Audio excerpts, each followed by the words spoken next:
नमस्ते अन्यगासे साथीहरू। E7 र F2R भिजा बनाउन चाहनेहरूको लागि नयाँ व्यवस्था लागू हुने भएको छ। दक्षिण कोरिया सरकारले विकट क्षेत्र अर्थात् इन्गु खाम्सो छियक क्षेत्रमा दिने भिजा सम्बन्धी नियमलाई संशोधन गर्दै F2R र E7 भिजाको केही मापदण्डहरू चाहिँ सहज बनाएको छ। यो नयाँ व्यवस्था 2026 अगस्त 3 देखि लागू हुनेछ। सबैभन्दा ठुलो परिवर्तन F2R भिजाका लागि आवश्यक कोरियन भाषामा गरिएको छ। अब आवेदकले किप लेभल 4 पास गरेको हुनुपर्ने पुरानो व्यवस्था हटाएर नयाँ व्यवस्था अनुसार किप लेभल 3 मात्रै पास गरे पनि पुग्ने भएको छ। यसअघि F2R भिजा बनाउनको लागि किप लेभल 4 चाहिँ पास गरेकै हुनुपर्थ्यो भने अहिले चाहिँ लेभल 3 मात्रै पास गरे पनि पुग्छ। यदि तपाईहरुलाई हतार छ र छिटै F2R भिजा एप्लाई गर्न चाहनुहुन्छ भने लेभल टेस्टमा चाहिँ साधनगे आउनुपर्छ।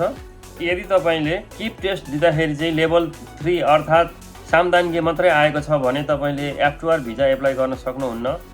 F2R भिजा एप्लाई गर्नकै लागि चाहिँ तपाईले लेभल टेस्ट दिँदाखेरि साधनगे आउनु पर्यो र भिजा चेन्ज गर्नको लागि चाहिँ यदि तपाईले लेभल 3 पास गरेर बस्नु भएको छ भने चाहिँ त्यस्तो अवस्थामा F2R भिजा चेन्ज गर्न मिल्ने भएको छ।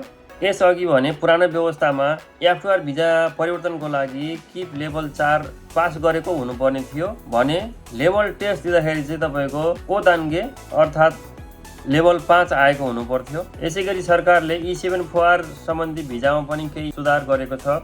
कृषि तथा मत्स्य पालन अर्थात् माछा पालन व्यवसायमा विदेशी कामदार राख्न पाउने सीमा पनि बढाएको छ। साथै कामदारको गल्ती नभई कम्पनी परिवर्तन गर्नु परेको अवस्थामा अघिल्लो कम्पनीमा काम गरेको अवधि पनि मान्यता दिने विशेष व्यवस्था गरिएको छ। त्यसैगरी जरिवाना सम्बन्धी मापदण्ड पनि सहज बनाइएको छ।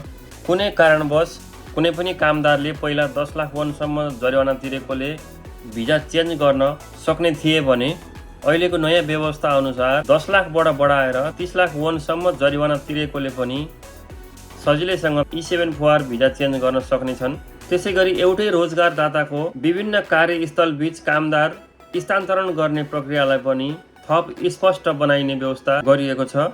दक्षिण कोरियाको न्याय मन्त्रालयले यो संशोधित निर्देशिका जुलाई 29 मा स्वीकृत गरेको हो र 2026 अगस्त 3 देखि देशभर लागू हुने भएको छ। हवस् त साथीहरू, तपाईहरुलाई आजको यस भिडियो कस्तो लाग्यो? यस्तै नयाँ भिडियो र EPS सम्बन्धी इन्फर्मेसनको लागि च्यानललाई सब्स्क्राइब गर्नु होला भन्दै आजको लागि बिदा चाहन्छु। हवस् त, नमस्ते।